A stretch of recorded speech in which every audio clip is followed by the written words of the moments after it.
రాజకీయాలు, వ్యాపారం, సినిమా, కళలు ఎక్కడ చూసినా ఆయనే. అన్ని రంగాలపై ఆయనకున్న కమాండ్ అలాంటిది. రాజ్యసభ ఎంపీగా ప్రజలకు సేవ చేశారు. ఎన్నో ఏళ్లుగా ఒకే పార్టీలో ఉన్న ఆయన ఇప్పుడు పార్టీ మారాలని అనుకుంటున్నారా? పార్టీ మారితేనే భవిష్యత్ ఉంటుందని ఆయన భావిస్తున్నారా? ఇంతకు ఎవరైనా?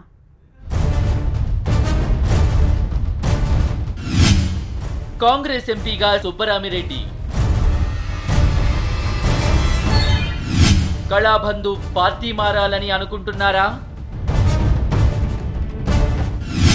వైసీపీలో జాయిన్ అవుతున్నారా?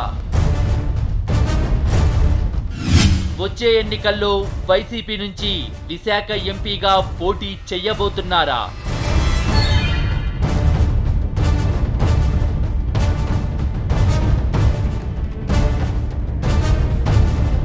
కాంగ్రెస్ పార్టీ అంటే సుబ్బరామిరెడ్డి, సుబ్బరామిరెడ్డి అంటే కాంగ్రెస్ పార్టీ.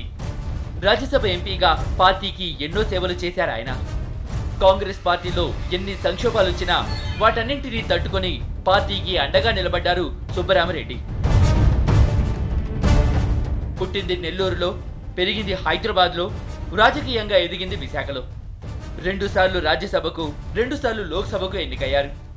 కాంట్రాక్టర్గా కెరీర్ను ప్రారంభించిన టీఎస్ఆర్ అంచెలంచెలుగా కాంగ్రెస్ పార్టీలో కీలక నేతగా ఎదిగారు. రాజకీయాలు మాత్రమే కాదు, సినిమా రంగంలోనూ తనదైన ముద్ర వేశారు. నిర్మాతగా సినిమాలు తీశారు. త్వరలో చిరంజీవి, పవన్ కళ్యాణ్తో మల్టీ స్టారర్ ప్లాన్ చేస్తున్నారు. భక్తి కార్యక్రమాల్లోనూ సుబ్బరామిరెడ్డి ఎప్పుడూ ముందుంటారు. ఆయన మహాశివ భక్తుడు. శివస్తోత్రాలు, శివాష్టకాలు అలవోకగా ఆలపించి ఆ పరమేశ్వరుడిపై తనకున్న అకుంఠిత భక్తిని చాటుకుంటారు.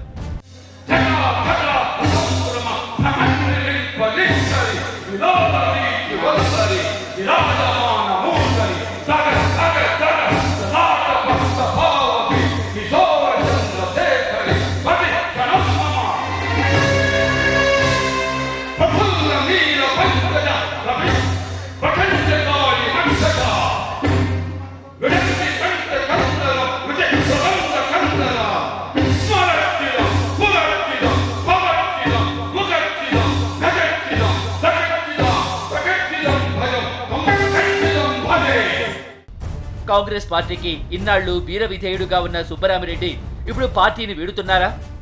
వచ్చే ఎన్నికల్లో విశాఖ నుంచి పోటీ చేయడం కోసం వైసీపీలో జాయిన్ అవుతున్నారా? ఇదే వార్తలు ఇప్పుడు సోషల్ మీడియాలో హల్చల్ చేస్తున్నాయి. వచ్చే ఎన్నికల్లో సుబ్బరామిరెడ్డికి విశాఖ నుంచి పోటీ చేయాలని ఉంది. ఇప్పుడున్న పరిస్థితుల్లో కాంగ్రెస్ పార్టీ నుంచి పోటీ చేస్తే గెలుస్తారనే నమ్మకం లేదు.